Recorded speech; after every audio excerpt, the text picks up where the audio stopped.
প্রতিষ্ঠা করতে হবে। যারা বয়স্ক মানুষ আছেন, যারা এখন আর স্বাবলম্বী নন, তাদের প্রত্যেককে সরকার এবং রাষ্ট্রের সামাজিক সুরক্ষা খাতের মধ্যে নিয়ে আসতে হবে। তাদেরকে সামাজিক সুরক্ষার ভাতার আওতায় আনতে হবে। ইতিমধ্যেই আমরা 31 দফা এই কর্মসূচি ঘোষণা করেছিলাম। বিএনপি চেয়ারম্যান জনাব তারেক রহমান, আপনারা জানেন, সেই সামাজিক সুরক্ষা খাতকে কৃষি কার্ড, ফ্যামিলি কার্ড, ইমাম সাহেব এবং অন্য ধর্মের পুরোহিতদের জন্য বিশেষ ভাতা, 10,000 টাকা পর্যন্ত কৃষি ঋণ মৌকুব সুদ সহ অনেকগুলো নতুন প্রস্তাব নিয়ে এসেছেন। আমরা চেষ্টা করব আরো অনেক প্রস্তাব যুক্ত করতে, কেননা সাধারণ মানুষের জন্য যতক্ষণ না পর্যন্ত আমরা জীবনকে সহজ করতে পারছি, তার আয় বাড়াতে পারছি, দেশের অর্থনীতিও বড় হবে না। দেশের অর্থনীতি যত বড় হবে, তত এখানে সম্পদ সৃষ্টি হবে। কাজেই অর্থনৈতিক জায়গা থেকেও দেখলে আমাদেরকে এই নীতির জায়গায় যেতে হবে। আর আমরা আমাদের এই বাঞ্ছারামপুর নদী বিধৌত এলাকা, মেঘনা, তিতাস, অসংখ্য খাল বিল, আমাদের মাটির পানি বাতাস, এইগুলো ধ্বংস করে আমাদের উন্নতি আমাদেরকেই ধ্বংস করে ফেলবে। কাজে আমাদের সমস্ত উন্নতি এইগুলোকে রক্ষা করে হতে হবে, সেই বিষয়টা আমাদের সকলের মনে রাখা দরকার। সবচেয়ে বড় কথা হচ্ছে, একটা সমাজের উন্নতি নির্ভর করে তার পরবর্তী প্রজন্ম কিভাবে তৈরি হচ্ছে, আমাদের তরুণরা কি করতে পারছে, আমাদের শিশুরা কিভাবে বড় হবে, এইটাই হচ্ছে আমাদের সবচেয়ে বড় চিন্তার বিষয়। ফলে শিক্ষা, স্বাস্থ্য, প্রযুক্তির বিষয়ে প্রশিক্ষণ, কর্মসংস্থান, এইটাই হচ্ছে আমাদের সামনে সবচেয়ে বড় গুরুত্বপূর্ণ কাজ।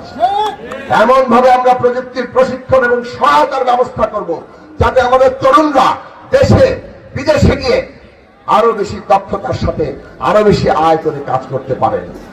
এবং তাই নয়, খুব বাঞ্ছারামপুরে বসে তারা পৃথিবীর যে কোনো প্রান্তের কাজ করতে পারেন। আর আমাদের এখানে শিশুদের জন্য এমন মানসম্পন্ন শিক্ষা দরকার, তার আয়োজন আমরা করব। এই যে উন্নতি, একটা উন্নত বাঞ্ছারামপুর সকলকে নিয়ে, এইটা আমাদের লক্ষ্য। একই সাথে আমাদের লক্ষ্য একটা নিরাপদ বাঞ্ছারামপুর, যেখানে শিশুদের নিরাপত্তা থাকবে, যেখানে নারী শিশুরা কেউ ভয়ে বড় হতে হবে না, যেখানে নারীদের উপর হয়রানি থাকবে না, একটা নারীর উপর ধর্ষণ আমরা বাঞ্ছারামপুরে সহ্য করবো না, সেটা আমরা নিশ্চিত করব। যেখানে আমাদের তরুণরা, যারা দেশকে আবার নতুন করে সুযোগ করে দিয়েছে, সেই তরুণরা মাদকাসক্তি আর সন্ত্রাসের কবলে পড়বে না। আমাদের দেশে হিন্দু, মুসলমান, বৌদ্ধ, খ্রিস্টান যুগ যুগ ধরে আছে। বাঞ্ছারামপুরে যাতে হিন্দু, মুসলমান, বৌদ্ধ, খ্রিস্টান ঐক্যবদ্ধভাবে অধিকার আর মর্যাদা নিয়ে পাশাপাশি থাকতে পারে, আমাদের সেই নিরাপত্তা নিশ্চিত করতে হবে। আজকে রাজনৈতিক দিক থেকে প্রতিযোগিতা থাকবে, প্রতিদ্বন্দ্বিতা থাকবে, কিন্তু রাজনৈতিক হানাহানি যাতে খুনোখুনিতে না পৌঁছায়, সেইটা সামাজিক চুক্তিতে আমাদের পৌঁছাতে হবে। সবকিছু কিন্তু আইন দিয়ে হয় না, সবকিছু পুলিশ দিয়ে হয় না।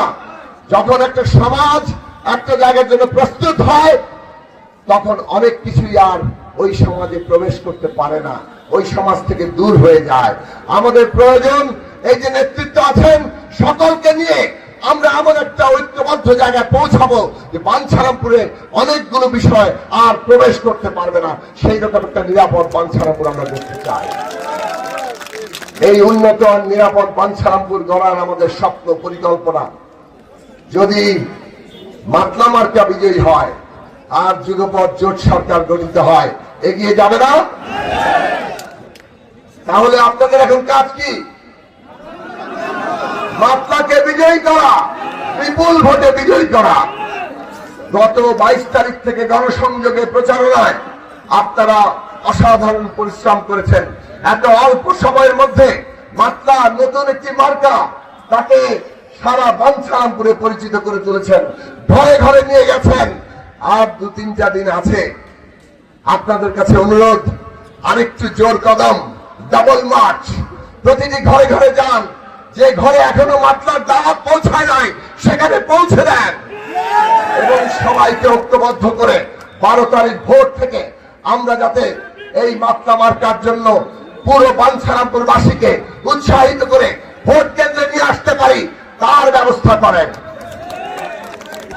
মনে রাখবেন, ভোট খুব গুরুত্বপূর্ণ গণতন্ত্রের জন্য। 54 বছর ধরে আমরা ভোট নিয়ে ভাবি খাচ্ছি, কাজে আমরা চাই একটা সুষ্ঠু ভোট। ভোট কেন্দ্র যাতে কেউ বিশৃঙ্খলা করতে না পারে সেই দিকে নজর রাখবেন। আমরা নিজেরা একটা ভোটে জালিয়াতি করব না, আমরা একটা ভোটও অন্য কাউকে জালিয়াতি করতে দেব না। আমরা সুষ্ঠু ভোট হওয়া চাই। ভোট শেষে গণনা করে ফলাফল সই স্বাক্ষর করে বাড়ি ফিরবেন, মাতলা মার্কা জনগণের ভোটে বিজয়ী হবে, এইটা আমরা আশা করি ইনশাআল্লাহ। আর মাতলার বিজয় মানে বাঞ্ছারামপুরের বিজয়। আর বাঞ্ছারামপুরে এই বিজয় ঘটা মানে যে নতুন করে বাংলাদেশ গড়ে তোলার সুযোগ পেয়েছি, সেইটা এগিয়ে যাওয়া। আশা করি আপনারা সবাই সেই লক্ষ্যকে এগিয়ে নিয়ে যাওয়ার জন্য আপনাদের সর্বাত্মক চেষ্টা করবেন। সবার পরিশ্রমের জন্য আবারও আমার কৃতজ্ঞতা ভালোবাসা জানিয়ে মাতলা মার্কাকে বিজয়ী করার আবারও আহ্বান জানিয়ে আমি আমার বক্তব্য শেষ